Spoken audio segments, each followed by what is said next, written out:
All right, this is another question on our free figure bearing. Okay, now in this very question, they didn't even write the angle for us, but they gave us a clue as to what the angle between north and A is. Always remember, the angle between north and your direction that you're going towards is always the bearing in three figure bearing, but you just have to move in a clockwise direction. So like this, go towards down till you get here, till you get to that line. That is the angle, and that in this question is a right angle, which means this place is supposed to be what? 90 degrees. So that was given to us but not written out. It was like a code given to us in form of a right angle.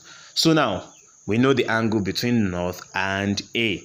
So if we know the angle between north and A, it means the bearing in three figure terms is going to be what? 90 degrees. So that's the answer for this. 90 degrees for the question. Now let's say we have a different question. Let's clean that off a little bit. Let's say we have a different question. So let's have a different question.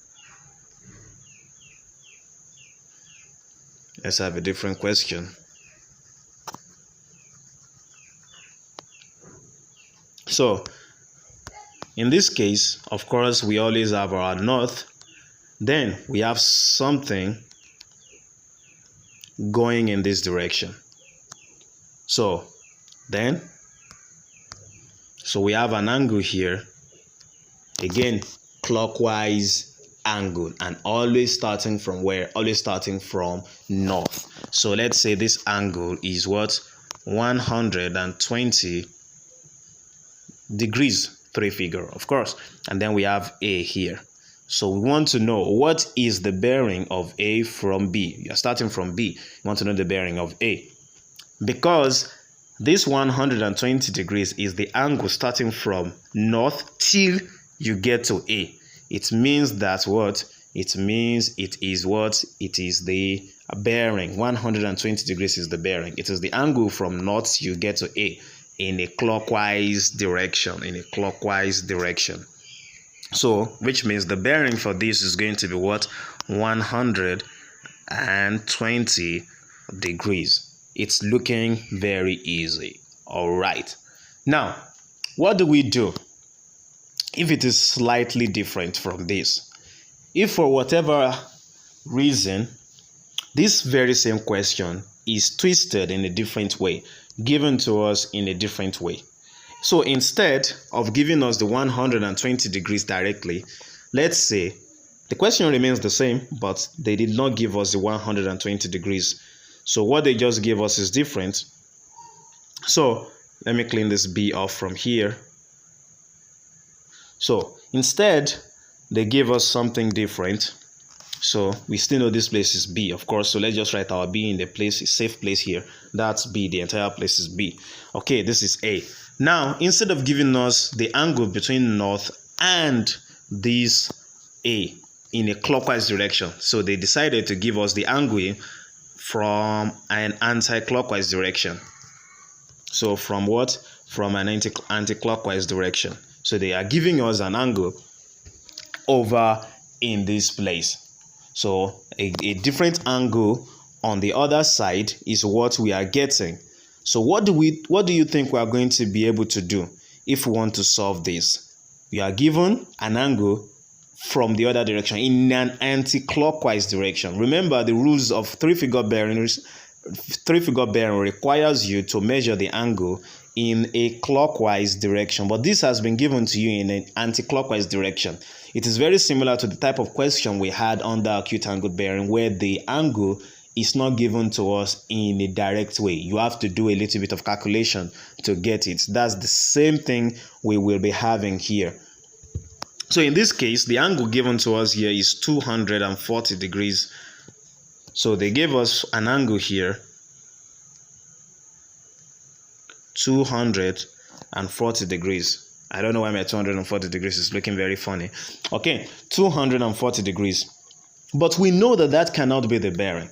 The bearing has to always start from north. So we can all just give ourselves that as a variable. till you get to that line. They've given us the one from here, from north till you get to the line in an anti-clockwise direction, but we need it to start from north till you get to A in a clockwise direction. That's what we just drew by ourselves, and let us call that angle, let's call it X. So we want to find X. We don't know what X is. Now, under acute angle bearing, what you use, by the time you sum up those things together, you always get 90 degrees for acute angle bearings.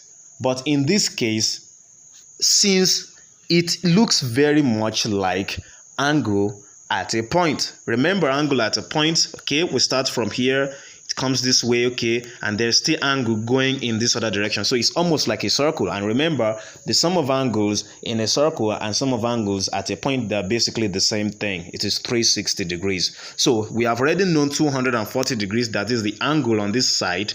We need to know the angle on this other side now. So how do we do that? All we have to do is just say X plus what? 240 degrees equals to what? 360 degrees. Now, let's do the calculation, which means X is going to be equal to what? 360 degrees minus 240 degrees. And then the answer is going to be, let's try to create a little bit of space. So then the answer, well, we need a little bit of space for the answer. So which means the answer is going to be what? So the answer is going to be X equals to, 360 minus 240 degrees will give us 120 degrees. Exactly the same thing we had in the first question. So which means X is what? 120 degrees. So which means the bearing is going to be what? 120 degrees. So the bearing of A from B is 120 degrees because it is the angle between north and A in a clockwise direction. That is the definition of how you find the bearing for three-figure bearing. So we'll be doing another question in the next video. Thank you.